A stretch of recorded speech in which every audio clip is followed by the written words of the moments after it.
But let's talk about you and what your plans are for 2024. I know you've got a tour, you have your academy, and you have a new book.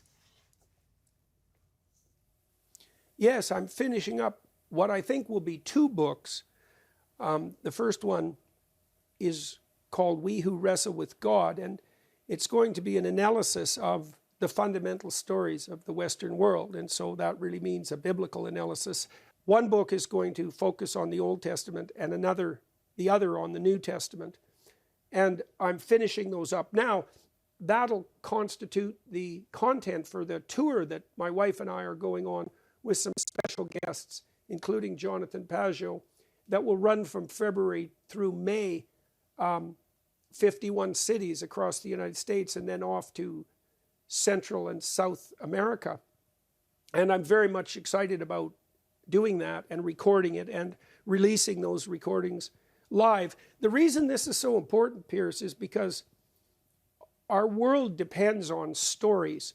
The integrity of our psyches is predicated on the unity and functionality of the stories that guide our perceptions and our emotions. And our social stability is predicated on the sharing of a universal narrative. That's what it means for a culture to be united in belief and commitment and conviction. And for better or worse, the uniting stories of the West are those derived from the Judeo-Christian tradition. And we've lost contact with them. We've sawed off the branch that we sit on. And part of the reason for that is that in some way we never really understood the stories, but were willing to act as if or believe that they were true. But we're now at a point where, partly because of the conflict between the scientific mind and the religious mind, we not only have to believe, we have to understand. And what I'm trying to do is to make that understanding possible. I'm writing as deeply as I can about the stories that guide us, and I hope to bring what I've been privileged to investigate to as wide an audience as possible. I'm also going to do a gospel seminar with many of the same thinkers that I conducted the Exodus seminar with in April for the same reason. And so I'm extremely excited about that. I can't really imagine doing anything more interesting or having a privilege that's greater than having the opportunity to make what I know public during this tour.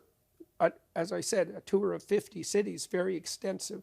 So, and then in February, I'm doing a soft launch with my daughter of Peterson Academy, which is our attempt to rectify the abysmal situation that modern institutions of higher education have landed themselves in, and to provide the opportunity for people all over the world to obtain a high-quality, general, university-level education very efficiently, hopefully enjoyably, and at a low cost.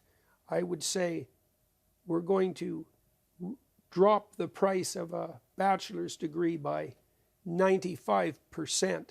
And I can't imagine anything being timed better than that, especially in the aftermath of the absolute catastrophe that the presidents of Penn, MIT, and Harvard have made of their associated institutions.